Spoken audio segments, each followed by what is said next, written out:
Hey, Sovereign Wealth Builders, Simon Dixon here, and welcome to another episode of Simon Dixon Hard Talk Live. I've got good news and I've got bad news. Let's start with the good news.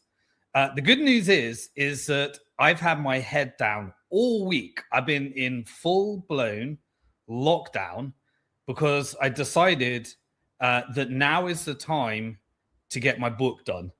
The bad news is that I haven't turned the TV on, I haven't turned X on, I haven't followed social media, and I don't know anything that happened this week.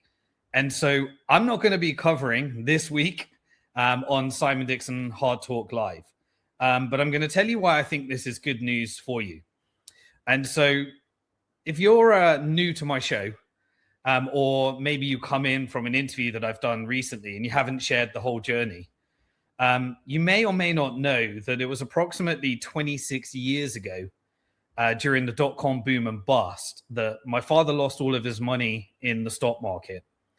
And he asked me to figure out what happened with his money. And that took me on this whole journey of where I am today to help get as many people sovereign in this world that we're transitioning to, that I cover every single week. But it was round about 2020 during the COVID lockdowns that we had such a radical shift in the world. And I think it was an eye-opening moment for so many. Everyone has their own story around what happened. But I think the whole world had some level of experience that everything changed after COVID in 2020. And it was that time when I was really reflecting upon what I need to do next. What's the most value I can bring to the world? And one of those was a decision to write my book. And so I started writing my book in 2020 during the lockdowns. And prior to this, my last book, I'd written two before this, but my last one was in 2011, Bank to the Future, Protect Your Future Before Governments Go Bust. And one of the things I was thinking of doing is redrafting it and updating it to the world as it is today, because it was the first published book in the world to include Bitcoin. It covered concepts like central bank digital currencies. It talked about social credit scores, artificial intelligence.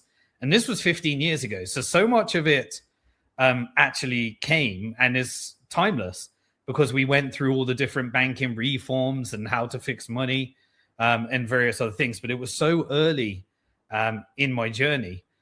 This was 2011, 11 years after my father asked me to answer that question. And I'd been through the careers, I'd been through stockbroking, market making, investment banking. I joined not-for-profit. I had a business that tried to create a bank. And this is when I first started to discover the Bitcoin community. Spoke at the first Bitcoin conference that year and never looked back. Bitcoin was about $3 when writing that book. But during COVID, my thinking and my understanding of the world, 9 years after writing that book in 2000, almost a decade after, had advanced so much because I'd had so much experience. One of the real things that I was very ignorant about at the time was privacy, and just generally how invasive these technologies were going to be into our privacy in general. I was talking about, social capital and building your communities and owning more assets and Bitcoin and the other technologies and all the different things that were available to us without a full appreciation of privacy. So in 2020, I decided that it was time to write it again. And I wrote a lot. I'd already sold parts of my business at this time. I understood a lot more around, a decade of being in business and investing in over 100 different companies in the Bitcoin and fintech sector. Became financially sovereign myself. Just everything that I learned, and I tried to brain jump into that journey and share a lot of the stories that people don't know about many of the technologies that went on to change the world and the different operations and everything else. And so I wrote that in 2020. But I got distracted after writing a lot of the book. And I remember, if you look back at my live channel, I was sharing how I'm writing the book and what I'm going to put in the book. And everyone was like getting very excited about it. But the book never came out. And I got distracted with business, regulations, various things that were happening in my life.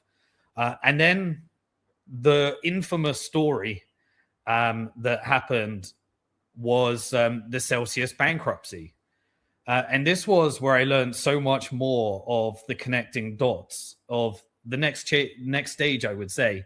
And so I stopped writing the book. And on the 12th of January, 2022, I started writing the book when 2 years before my father passed. But on the 12th of, not January, June 2022, the same day that Celsius locked 650,000 victims out of billions of dollars of Bitcoin. And I ended up the 7th largest creditor in that case and obsessing over it for the next couple of years. Reading 4,000 documents, turning up to every court hearing, lobbying, engaging in trying to put structures together to help the victims, and hosting spaces every single week almost during that whole period. If you shared that journey with me, you'll know that what that was like at that time. All the gaslighting, Mijinsky, coming up on that space where I would confront him head on and he would try and blame shift. That whole journey of the squeezers that were, really questioning my intention and everything that happened during that whole journey. It was massively eye-opening, understanding the corruption of the bankruptcy process, and then understanding how Celsius was deeply connected to Zionism and everything that came after that. And so anyway, I started the book before my father had passed away. And on the 12th of June, 2022, I lost myself in the bankruptcy because just like my father lost all his entire pension 26 years ago, many of the Celsius victims lost their entire pension. I remember I was sent a photo of somebody that sent me a picture of his baby. And he was saying, this is the only thing that keeps me alive. And he was live on a space and said, Simon, tell me why I shouldn't take my life. And we already had lost people that committed suicide as a result of not being able to face their family because they felt like a financial failure because they put their entire life savings into Celsius. We had, people that had to go back to work at age 80, they had to come out of retirement. We had people that had to leave the country that they love. We had divorces. And it was just really a raw experience of the bankruptcy treating people as numbers. And, each and every victim of that had a story. And I had life experience. I'd invested in Kraken, for example, who was supporting the distribution of the Mt. Gox bankruptcy. 800,000 Bitcoin lost for creditors. And still to this day, they're still getting paid out. But I learned the lessons there. Bitfinex, 119,000 Bitcoin hacked. We supported the creditors in constructing a security. It went on to become the first security token. The whole story around that, in fact, we invested in a company called Securitize. They're now going public. In fact, from the Celsius, one of the companies that took all the assets, is now about to go public. And the stories of constructing those assets into a security, so that the Bitfinex creditors actually made one of the highest returning investments that actually outperformed Bitcoin, amazingly. So I had all that experience anyway, and we brought it to the Celsius one. And so I was dealing with the loss of my father, and I kind of lost myself in seeing the victims and the pensioners and everyone that had lost their money, and just getting lost in that. And I remember it took over 2 years, and there was a decisive moment when I'd lobbied the judge to get us out of bankruptcy, because if the price of Bitcoin went above a certain price, then the financial industrial complex, the various pension funds were going to end up with the upside on the assets. And at this time, this was after Operation Choke Point 2.0, when our industry was being taken on by Wall Street. And the BlackRock was approving the Bitcoin ETF, and the price of Bitcoin was about to take us to territory where we would have lost the Bitcoin that I already lobbied for in order to keep the Bitcoin, with all the other creditors and everyone else that contributed to the case. And it was a real team effort. So the moral of the story is that after that, I was ready to write my book again. So I came back and I started working on my book again. But as I read it, I was reading it while my father was still alive. And then I continued it when my father had left us and passed away. And the stories were just able to give me the time and the reflection to draw more meaning into each of the different events. Now, I like to share the stories because it's my lived experience. Nothing I share with people is based upon theory. It's all based upon real experiential things that happen in life. The successes, the losses, the failures. It was being able to draw out from it the real lessons, the real stories, things that people can actually take away and implement into their life. But plus, I got distracted right after that because it was October the 7th. And October the 7th I was studying the cause of war and intelligence ops and covert ops. And October the 7th happened. And because I'd been driven in that direction of studying some of the false flags and intelligence operations, I was able to see October the 7th differently than we'd been told on the media. And so anyone that was watching me around that time, my content shifted from sharing things on Bitcoin to covering geopolitics.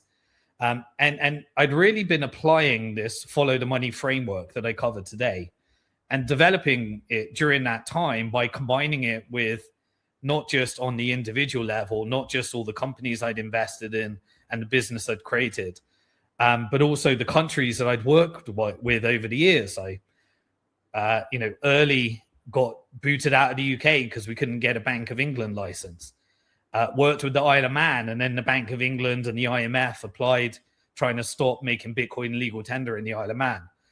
Working with President Bukele on the Bitcoin bond after Bitcoin was made legal tender. Launching the first Bitcoin bond backed by mining in Iceland. And the people that invested in it, the people that didn't invest in it, and the various stories. Even launching one of the first Bitcoin venture capital fund, Bitcoin Capital, with Max Kaiser. And just all of these different things, I was able to reflect upon it and draw out the real tangible things that people can take away.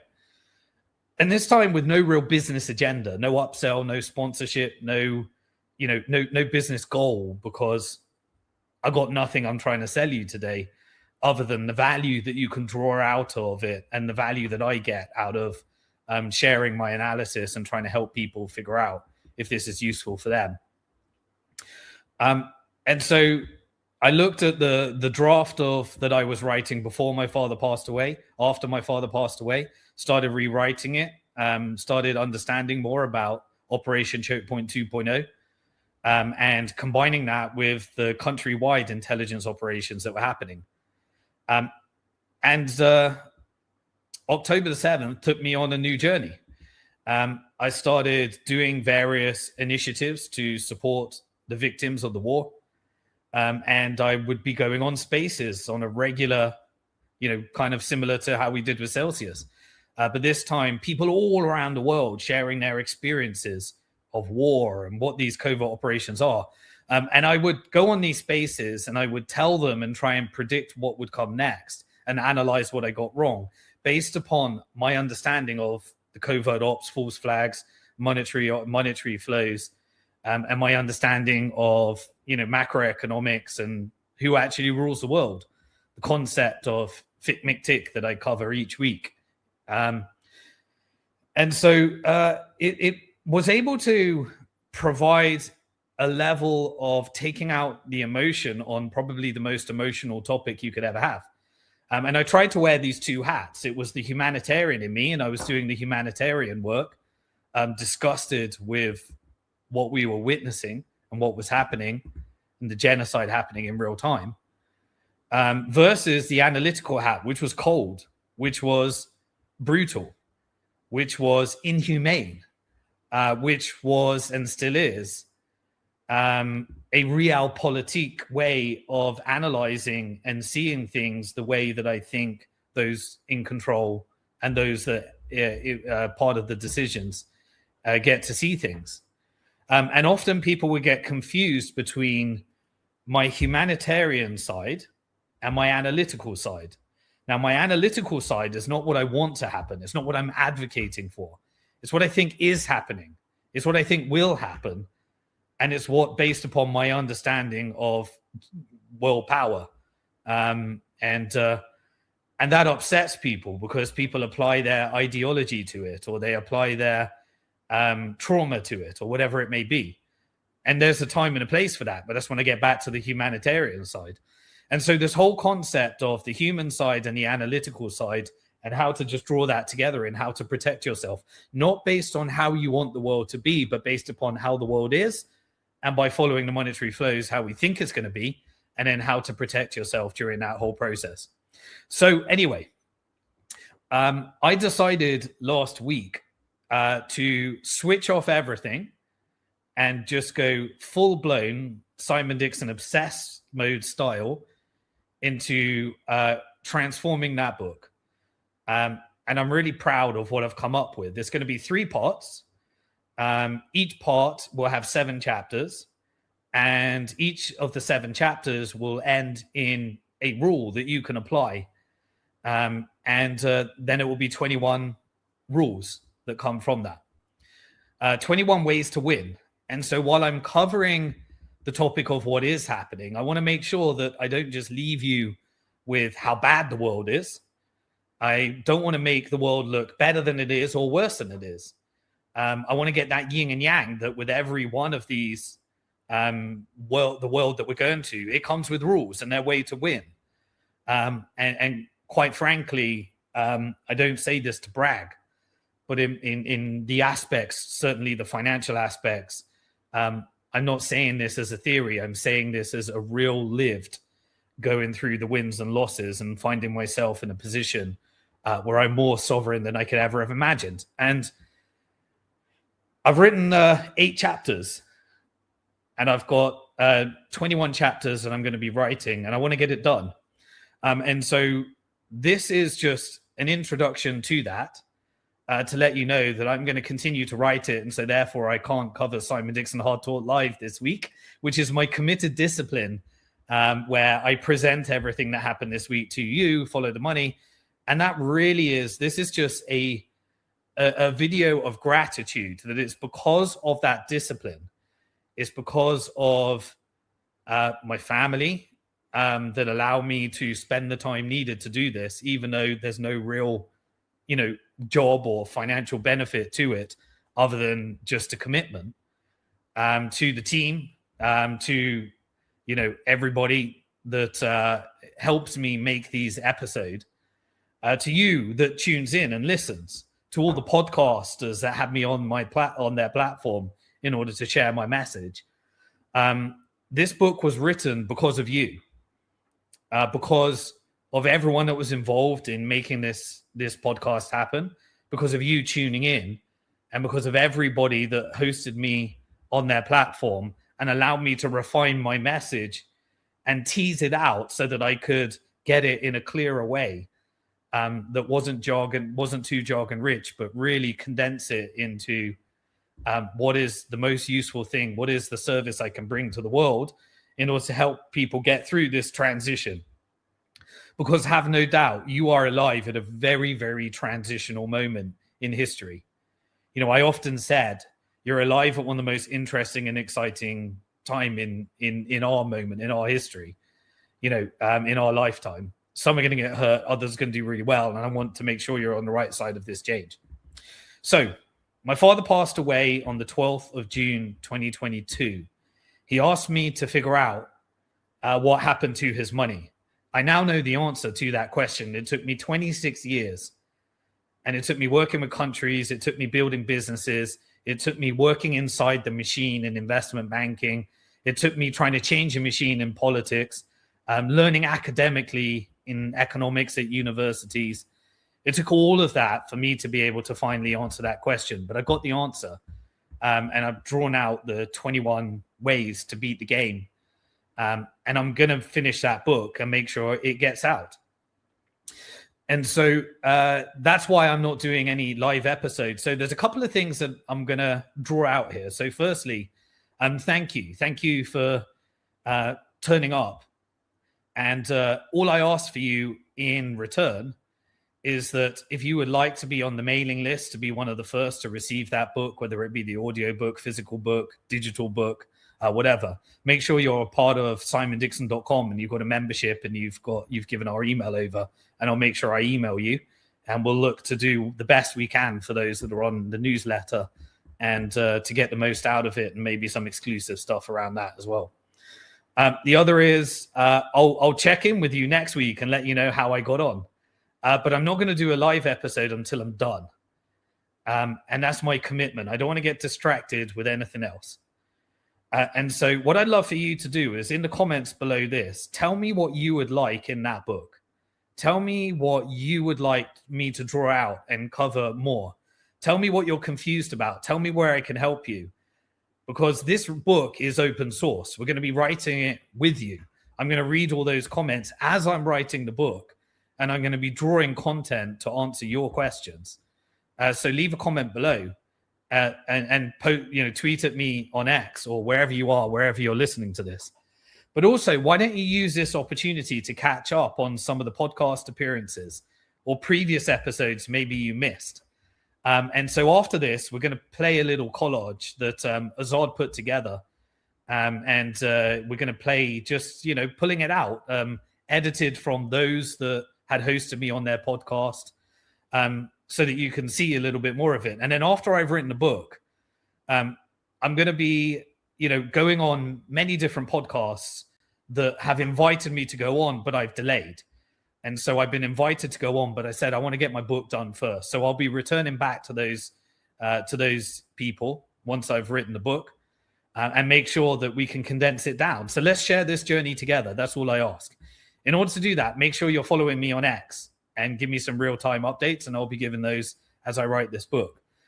Make sure you're a subscriber on YouTube so that you get the notifications as this book comes out. We'll make audio versions, video versions, all sorts of interesting stuff. Let me know what format you'd like to see. Also, make sure that you have on Spotify or Apple, look up Simon Dixon Hard Talk and make sure you're following and you get the notifications on the podcast. If you're on Rumble, follow me over there. I've got a smaller following than I have on YouTube. Just go over to simondixon.com and you can see the different networks. We've got a Telegram group as well. So I'll post some updates over there. So let's just get this book done. I'll check in with you next week to tell you how much further I've got. I'm currently on chapter 8. We got 21 chapters to write. And I'm going to read all of your comments below in order to write this book in real time so that we can do it together and make sure that I cover what you need. And so with that in mind, I look forward to reading your comments, and I hope you are excited as I am around the good news. So while I deliver the bad news, there's no Simon Dixon Hard Talk live for you this week. We'll play some videos after and you can catch up with some of those. I'll pull out the highlights and you can pick the one that's right for you to watch that you may not have watched. And then the good news is that I'm going to be giving you the gift that I always wanted to give back to my dad. And sadly, my father is no longer with us today, nor is my mother. I'm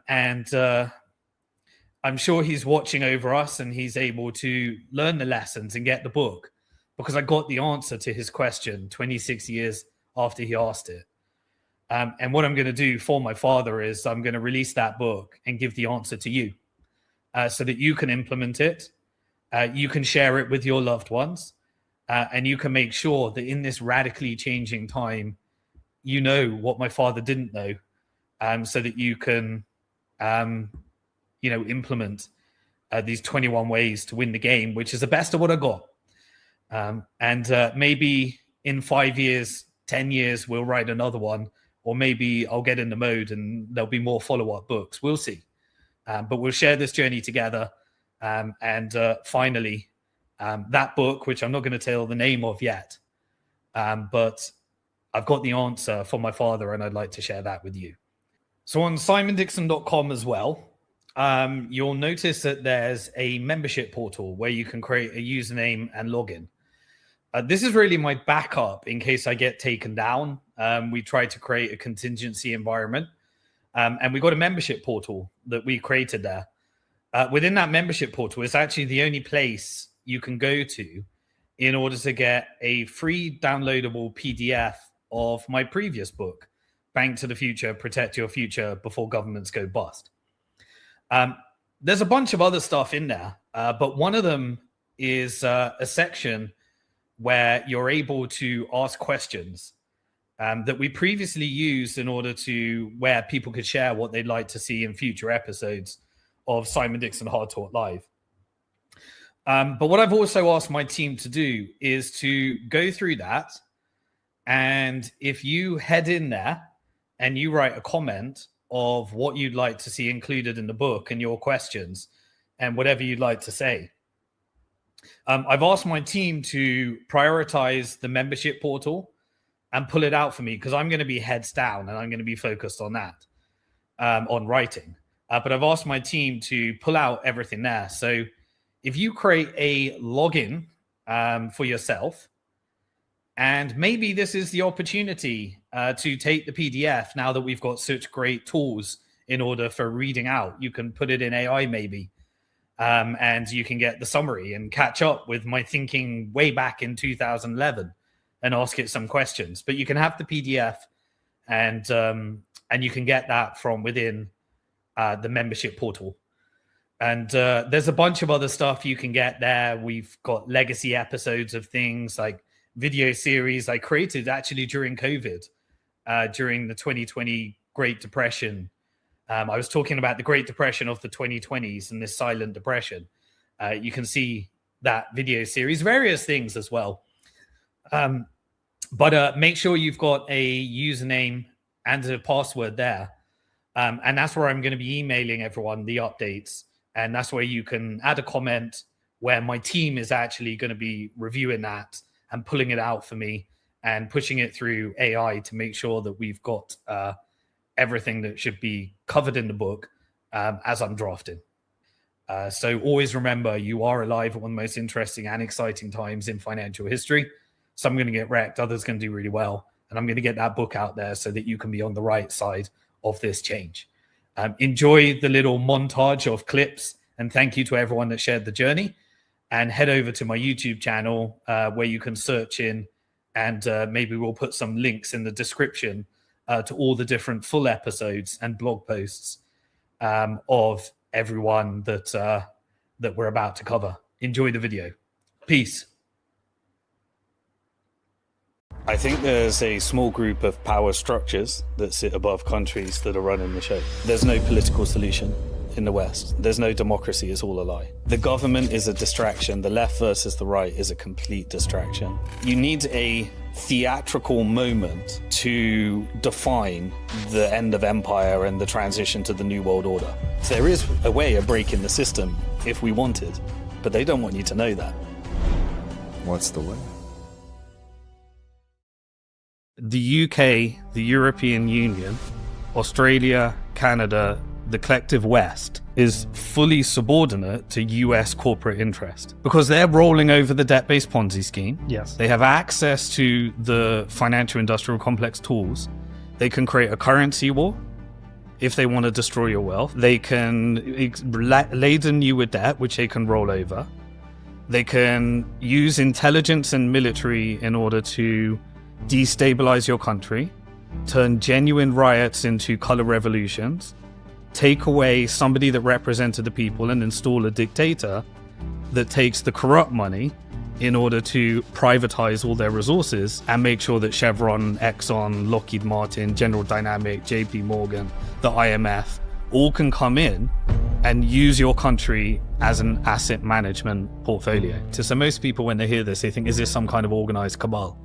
It's actually not. It's a ruthless game of betrayal at the top, power dynamics and access to capital, and you can throw people off the network and then operations go wrong. It's a ruthless game.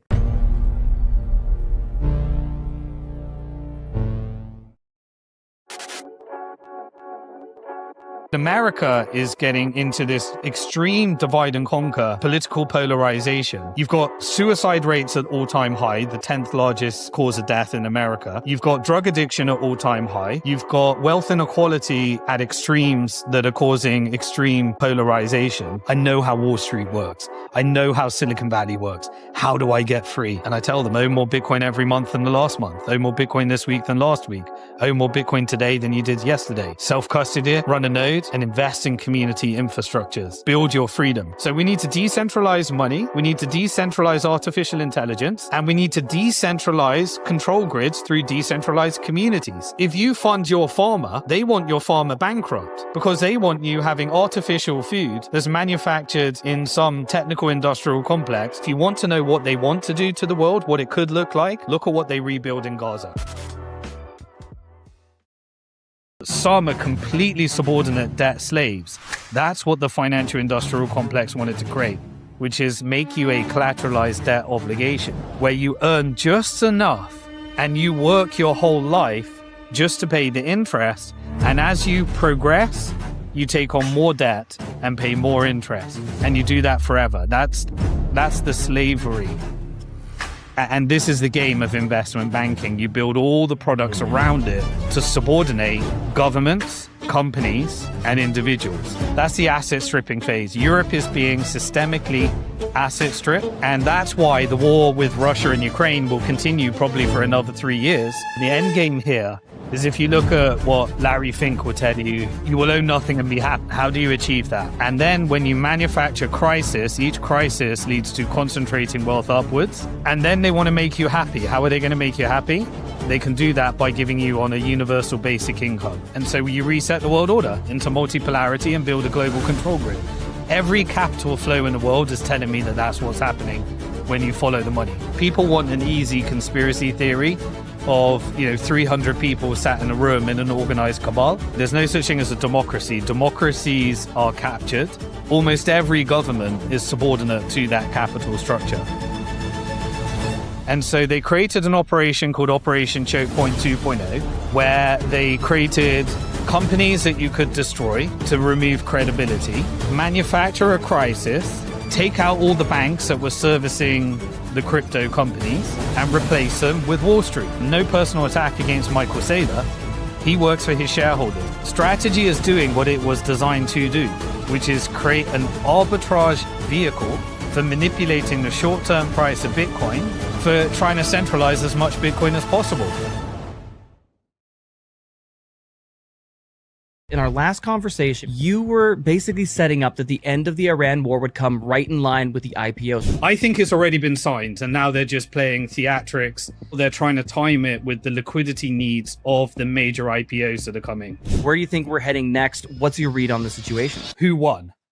The financial industrial complex and transnational capital won. The reality is China won. That means that they can control both the petrodollar and petro-yuan. If you think Trump works for the American people, then nothing makes sense. Trump's a transaction guy. His job as a deal maker is to put deals together for his lobbies. The markets were never saying that this was a real war. If there was a real war, I was saying gold would be moving in parallel to oil. They have completely cornered the short-term price of Bitcoin to manipulate it, but their goal is to get your Bitcoin in custody. The technical industrial complex are ushering in an Orwellian AI surveillance state, one world control grid, social credit scores, central bank digital currencies, stable coins. You will own nothing and be happy. We'll custody the assets, you get the token, and you become a perpetual gambler. Trump was installed with significant funding from Elon Musk and the technical industrial complex. significant funding from the Mellon banking family and the financial industrial complex. And then the third largest was Mariam Edelstein, the connection to Israel and the military industrial complex. 3 of the sharpest minds in finance, intelligence, and surveillance research in one room for the first time. And what they laid out should terrify every single person watching. Don't listen to anything anyone says. Let's look at what they do. So whatever Elon says is rubbish. Whatever Trump says is rubbish. They mapped the control grid, the $1 trillion print they say is coming, the crypto bill they call a Trojan horse, and the one move you have left before BlackRock owns your entire neighborhood. They're deliberately trying to manufacture civil unrest. I have to take people to a dark place because No, let's do it. once you know how the system works, you know how to win. And so here's how we win. We're not going to fix the system, but what we can do is Absolutely. commercial banks, they create, dollars, pounds, euros every time they issue a loan. And in order to issue more loans, their first goal is to turn every single individual into a collateralized debt obligation by getting them addicted to debt, either via mortgages, via credit cards, via student loans, via inflation that doesn't increase at the same rate of their wages. You effectively turn every individual into a debt slave. They socialize the losses across all the individuals of a nation, and they privatize the gains. Your vote doesn't matter because they have access to the deep state. And so once you understand this, you realize it's a big club and you're not invited. And we're not in it. I believe right now we are in a shift to multipolarity, and we have created an environment where our governments are fully captured. And once you understand the rules and who's in charge, it's easier to understand where we go next. And our media is just propaganda, 100%. And algorithms are utilized in order to weaponize us as almost like products. But you vote with your money is how you win. If you think that you vote and your politicians need your vote, you're going to lose this game, because the politicians and the presidents and the prime ministers, they all work for lobbies. I'm joined today by somebody I've been listening to for a long time, Simon Dixon. I will tell you, Simon and I have two things very much in common. We both left investment banking disgusted by the corruption, and we were seeking freedom. And our pathways have been different, but I think, Simon, you and I are sort of looking for the same thing. How do you navigate an unbelievably corrupt financial system? And I really appreciate everything you've done to bring light to that, and everything you're doing to try and help people be free under the circumstances. So, but you have extraordinary experience in investing in Bitcoin companies. So you've invested in the exchanges and a wide variety of Bitcoin-related companies. So you have a lot of experience as an asset manager and investor and venture capitalist in the Bitcoin area. Right? Here's what's interesting, though. You've learned a lot from failures. So it started with your dad losing his pension fund in the dot-com bubble, which I can't imagine how frustrating that must have been. I was very frustrated during the dot-com bubble. And then but you had one custodian fraud, essentially, or one fraud in the Bitcoin space or the crypto space. And you lived through the bankruptcy experience, which is quite an extraordinary experience.